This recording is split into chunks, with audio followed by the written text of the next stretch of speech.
Girls, Alexandra here. I'm very happy to be back. I know it's been long since I've been on the channel. Last time I was unwell and I still am a little bit. Nothing serious, hopefully, but it really took a toll on me, especially on my time, and I wasn't really able to deliver the readings. I don't want to force myself to doing this. To do this, sorry. But well, I have this need. It's still present in me, and I hope it's gonna change. I'm gonna be more consistent. I think I have a plan now how to deliver daily readings, really every day. And well, the most important thing is that I'm happy to be back. I hope we meet in our daily readings. As you probably know, the sun has moved to Aries and the moon is in Sagittarius, so we have this beautiful fire energy present, moon trining the sun. Generally, many things happening in the sky. I think I'm gonna talk about it probably tomorrow in the reading, so you're welcome to be back. The sun is shining, the fire is coming back to life, and I feel so much more energetic than I used to for a couple of weeks. Okay, today I'm using the Modern Spellcasters Tarot, and I'm going to pick 3 cards. I think I like the format where I pull 1 card for a day, and what is recommended and what is not recommended. I think it's very useful format. Okay, so let's tune in. Please, universe and source, guide me for the greatest good of all people watching this. What's the energy of this day? What is the energy for the day, for the rest of the day? It's afternoon here where I live, so that's the energy of the day. What is recommended for this day? What should we do? What's the best thing to do? What is nice thing to do, perhaps? What's best? And what is not recommended? What should we avoid? What should we pay attention to? Because it can be dangerous or not so pleasant as we think. It doesn't have to be malevolent, really. Let's see. The energy of the day. The 7 of Swords. Oh, so you can see there's a person looking back. Something is forgotten here. Something is almost lost.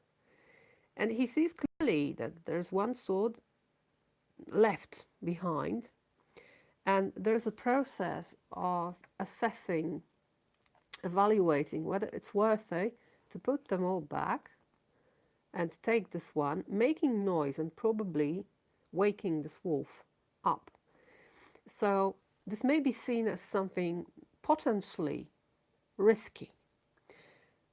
But this card is very much associated for me with the retrograde idea that we go back to something and change the way we cope with it, change our behavior.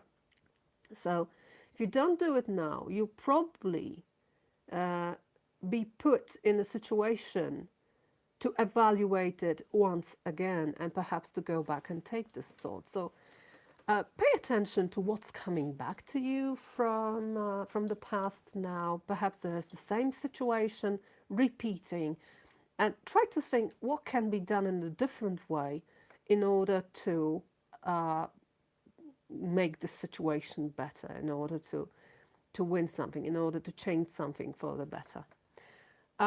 Of course, this card is also associated with being sneaky and stuff, but I don't like this interpretation very much. 7 and the mind.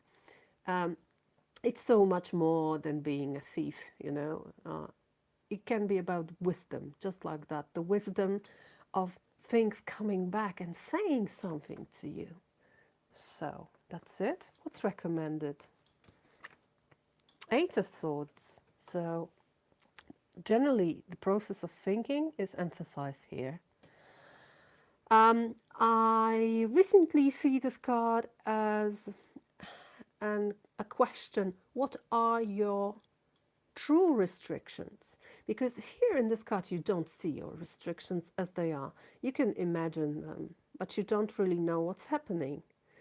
You don't see the fire behind you. That's perhaps it's so important to look back and recognize the true nature of danger in your life, or perhaps the true nature of opportunity appearing. I know this looks perhaps terrifying. There's a great fire and this person is not really able to do anything. At least he thinks so, but it doesn't have to be the truth.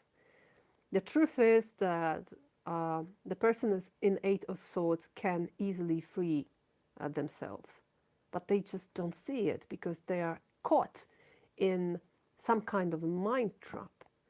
So it's a great day to look from above at your mind, at your thoughts, which are not reality, as I like to remind myself and also to my viewers. Your thoughts are not reality. Of course, you can create reality also by the way you think, but the thoughts themselves aren't reality. They're like clouds in the sky, then they pass and go. You can choose what you think. So choose carefully here, because you can cut yourself off from the real thing, like this fire. Okay? And what's not recommended? What shouldn't we do? Six of Pentacles. Well, in the most easy way, it's don't overspend, don't give too much. But this card is mostly about maintaining balance between giving and taking. So be careful about how much do you give to other people and how much do you get. Are you perhaps overwhelmed by how much you have to give every day? Perhaps there's too much you do for others and too little others do for you. If you wake up every day thinking, oh, I have so much to do, this and that and that and that, and nobody remembers but me that this and that and that and that has to be done, then probably you're in a situation where soon you won't be able to give anymore because your body will tell you to rest and it will put you to rest quite abruptly, for example, by an illness. I'm talking about it because that's what I am experiencing, despite the fact that I know about it. It can be very tricky and very difficult to avoid those traps. So I would really also ask universe, what can you give me? You know, I'm giving so much. I would like to receive something and be open to a receiving mode, you know, just it probably requires some kind of exercise to, you know, to just tap into this receiving mode. But when you do, your energy levels are back to normal, and that's great. Then you can again start to give and take, give and take, give and take, and everything is in balance. So try to remain balanced today. Okay? Thank you very much for your time and attention, and I hope I see you tomorrow.